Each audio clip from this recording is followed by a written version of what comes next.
Good morning, it's Bob Massey. A little late for Facebook Live this week. Just sort of got away from me. I hope everybody is having a good week. You know, I get a lot of calls because I do personal injury work, as you know. In the area of slip and fall, I get people who are visiting and they'll call the office and say, Mr. Massey, I tripped and fell or slipped and fall at the casino. And I'll say, well, what did you trip and fall on? What did you slip and fall on? I don't really know. Well, what time of the day was it? It was 2 o'clock in the morning. Well, had you been drinking? Yes, I've been drinking.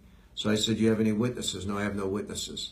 So listen, anybody that's come to see me over the years in trip and falls or slip and falls, if I get 10 cases, I take probably at the most 2 out of 10. And here's the reason why. I presume on a trip and fall or slip and fall case that probably highly likely it will be a denial of liability by whomever owned the property, particularly a casino. But let me give you some advice on as a homeowner and as a property owner so that you understand how the mechanism of this works. First of all, your homeowner's insurance has liability coverage, meaning that if somebody's injured at your house, if you are having any work done at your house, if there's any kind of landscaping being done, if there's anything that an invitee, somebody you've invited to the house, could be exposed to, remodeling a bathroom, you have a duty as a homeowner to warn them of the dangerous condition or the condition that's much different than is normally at your place of residence. As it would be in your business, same thing.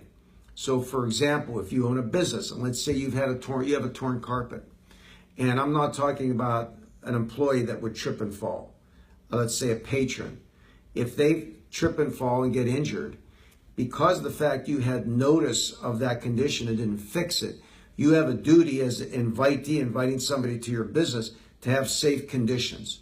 Needless to say, if it's an employee that would trip and fall, that's a workers' compensation claim. If you own a vacant piece of property, one of the biggest mistakes people don't do as an owner of vacant property is they don't have homeowner's insurance on it, or liability insurance, I should say. If you own a vacant piece of property, you should cover it with insurance because people go on there, you get kids on there on four-wheelers, you get people that are walking across the property and they trip and fall or slip and fall or hurt themselves on your property, and you have no insurance. So when you personally experience a trip and fall or slip and fall, let's say it's a wet condition, let's say you're at a supermarket. This happens a lot. I'll get calls say, Bob, I was at a supermarket or I was at Walmart or whatever place it may be. And I slipped and fell on oil, Wesson oil, let's say, on the floor that was dropped.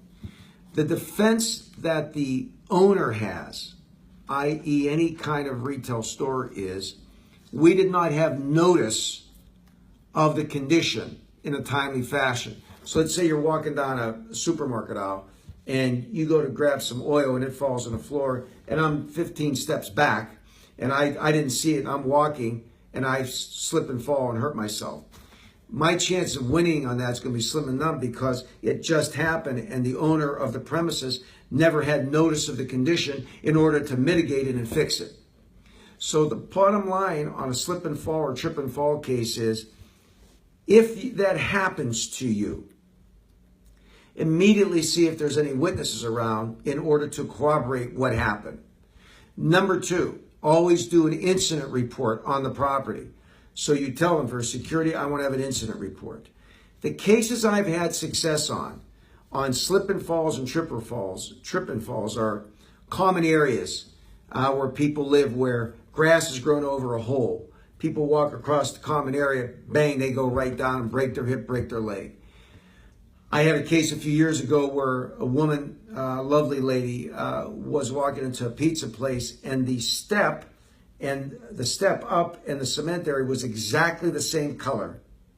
And when you took pictures of it, you could see that there's no way that somebody could tell there was a step there. Well, there's certain code violations. There's certain notice issues that should be given to a patron. So it's very fact-driven. A slip and fall and trip and fall, like any personal injury case, as it relates to liability. And what I mean by liability is fault. Who is at fault? Are you at fault as the injured person for basically being contributory negligent? In other words, seeing the dangerous condition and walking right into it anyway?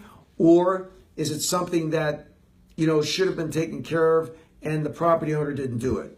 The bottom line is people trip and fall and slip and fall in Las Vegas all the time. Casinos, property owners, and people that visit your home.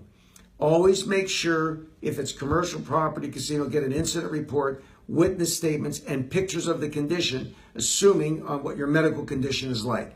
And understand that when you call us to handle these cases, I'm going to be asking you very specific questions before you come in so that I have a good sense that this is the type of case that I can help you on. Please go to our website, masseyandmassey.com, 702-870-1100. Thanks for watching.